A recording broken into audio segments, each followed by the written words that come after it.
future. If you like what UK Column does, please support us. If you value us, support us, make a donation, or join us with a monthly or an annual membership or a lifetime membership. And of course, you can also support us by purchasing from the UK Column shop. And we always like to point out that we have Clive de Gaulle health products, and we do make a small percentage when we sell those products through our shop. Now, the key bit about the UK Column information is that the news goes out for everybody to see, and we do that because we hope that people will share the information through the platforms. Facebook, not particularly friendly to UK Column. YouTube has got us banned still, but by putting the information out on other channels, you can help us a great deal. Now, just a couple of adverts. Friday the 18th through Saturday the 19th of July, Larling, I think that's Suffolk actually. We've got the Thetford Truth and Freedom Beer Festival. So that's really a mixture of people getting together to socialise, but with also live music and some guest speakers talking about what's really happening in the country. And there's a campsite and camp pitches available in support of that. In Norfolk. Sorry, thank you very much. I was close at Norfolk, I beg your pardon. Near enough. To people who are local. And of course, this is the very thing we can expect to see the government trying to clamp down on in the future, because anybody telling the truth is a danger to Keir Starmer and his Labour government. Now, tomorrow we've got an interview going out, which is Charles Mallet talking to Dr. Liz Evans, and that's on how the grip of the pharmaceutical industry, let's just bring that on screen, has squeezed discernment and compassion from the modern Western medicine, and importantly, what can be done about it. So do have a look for that, as that will be a very interesting interview at 1:00 tomorrow. Now, I'm also going to say I do not have a slide, and of course I should do, for the UK Column on Location event at the beginning of April.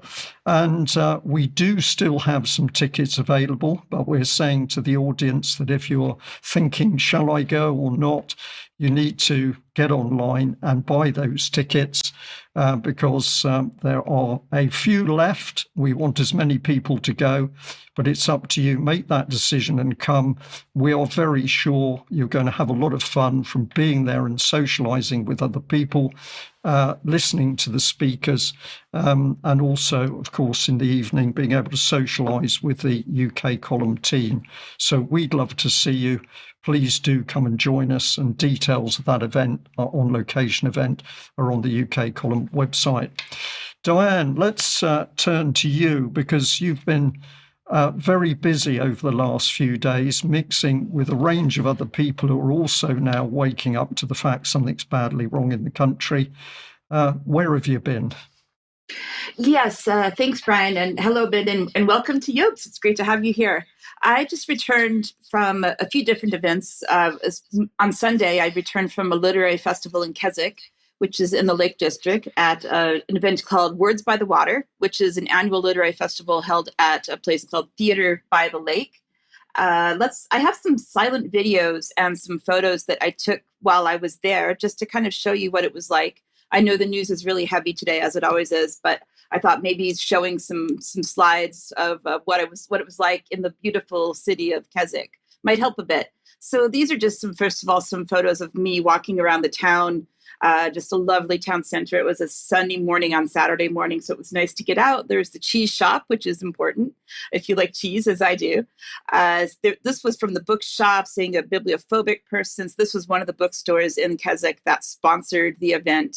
So I just kind of walked through past that in the city as well. Some little shopping there that I happened to do on the side, some nice little things to look at, the beautiful mountains in the surroundings as well.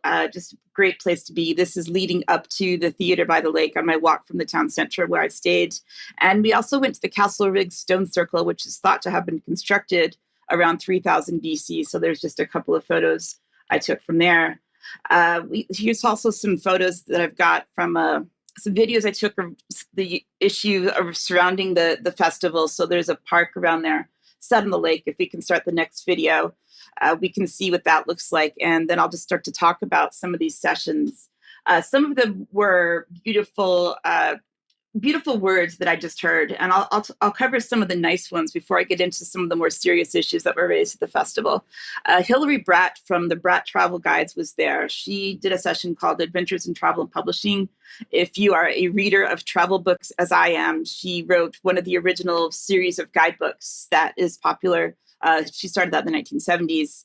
One of the interesting things that she said is that it's actually safer to travel to dangerous places as a woman compared to being a man, because women can play the vulnerability card if it's needed, if it really is dangerous. Another one that was really nice was Philip Marsden. He did a book called Under a Metal Sky, and his session was called A Journey Through Rocks. And he discussed from this description of the session, he discussed his revelatory journey from the tin mines of Cornwall to the gold mountains of Georgia, in search of the substances that has shaped our imagination and imperiled our very existence. So I just enjoyed the time thinking about the land and enjoyed his beautiful words when he was reading from his book. I also went to a murder mystery, which was interactive, which I was not expecting to have to solve the mystery, but it was done by sort of a comedy acting team called Highly Suspect. And the basis of it was Chief Inspector Scott Lanyard, if you see what they did there, has been found shot, stabbed, and strangled inside a locked room. And we had to work in groups to kind of decide who we thought caused the two murders. And it was interesting because it sort of made me think about what a book is, because we were sort of writing this book in real time. And, we were wondering, do they change whodunit as when it's played in different places around the country? It's interesting to note that I only went to one session that didn't mention Trump in some way. So it made me wonder, was I really in England or was I in an American book festival? But it was interesting to see how some of these larger issues, including Trump and many others that happening around the world, were embedded both in the books that I heard the authors talk about, as well as the questions that people asked the authors. So now if I get into some of the more serious issues, Mike Berners-Lee was one of the talks that was there. He wrote a book called There Is No Planet B and the Climate of Truth. His brother, if you are internet familiar, as I am, Sir Tim Berners-Lee is his brother, who is known as so-called the inventor of the World Wide Web. Basically, he wrote the HTTP protocol that makes the internet work. And his session description says, we have the technology we need for a clean and healthy future, so why are we still accelerating into a polycrisis of environmental and social strife? So we can see where he is on the climate change issue. One of the most remarkable things that he said was that The Guardian is the most reliable source of information that we can find when it comes to news. Going on from there, I heard George Monbiot, who is a climate activist and a journalist. He wrote a book called The Invisible Doctrine, and you can tell he's very left-wing in his political views. He called Trump fascist, and we can have discussions about what that actually means. He talks about the rise of the far right. There was a question from the audience about whether the far left or left Labor government is really attacking the poor, and you can start to feel that people are angry about what they got. But we have to ask, why do people expect something different from Labor after what we've seen from Tony Blair? One of the interesting things that happened at this session was Just Stop Oil and Extinction Rebellion activists were in the audience, and they started asking questions, more like statements. They just kept talking and talking, and other people in the audience were heckling them to stop talking. We couldn't figure out what the question was, but they wouldn't stop. And if we can put the next slide on the screen, this was given to us when we went to have a drink in the cafe after the talk, and we can see in the slide it talks about Just Stop Oil. 1.5 degrees Celsius is dead. Our leaders failed us, and so on. It kind of goes into this whole thing. There's a QR code you can scan to learn about Just Stop Oil. And that was all very interesting to see. Another book that I heard about was called Food Fight. This is the one that I actually purchased, the only one I purchased, because it had some really interesting things that were raised from it. And it's very confusing. It's got an endorsement by Professor Debbie Schriedhauer on the front cover. So some of our viewers will remember Professor Schriedhauer from the COVID era and what she tried to do to people.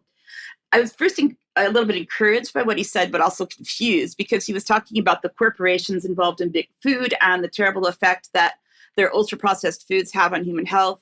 He talked about their relationships to BlackRock and their concern about the environmental social governance scores. On page 147, he mentions multi-stakeholderism, as he called it. He said it's the latest vogue, a form of public-private partnership, popularized by the World Economic Forum, in which the door is flung wide open for any organization to participate. The big tent sounds democratic, but it's really an illusion, a mirage, one more step towards the privatization of global governance. And he goes on and talks about the UN. But if you read the back cover of his book, he has actually been involved in UN agencies for several years. He's a member of the International Food Policy Research Institute. He believes the food system is driving the climate crisis, according to the book. And as we can see when we look at this website of this institute, they are very much active in UN events, such as just this month, the 69th session of the Commission on the Status of Women.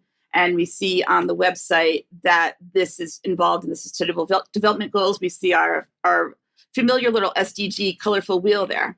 He also has a book that's called Decolonize. A chapter called Decolonize within his book, which I will come back to decolonization a bit later in the news. And you can see that he believes that nutrition is related to decolonization and social justice and so on. I have a little bit more to cover about decolonization, and I will come back to that later in the news, Brian. Thank you. There's two aspects to what you've just covered there, because you've taken us away, admittedly, into a very beautiful part of the country.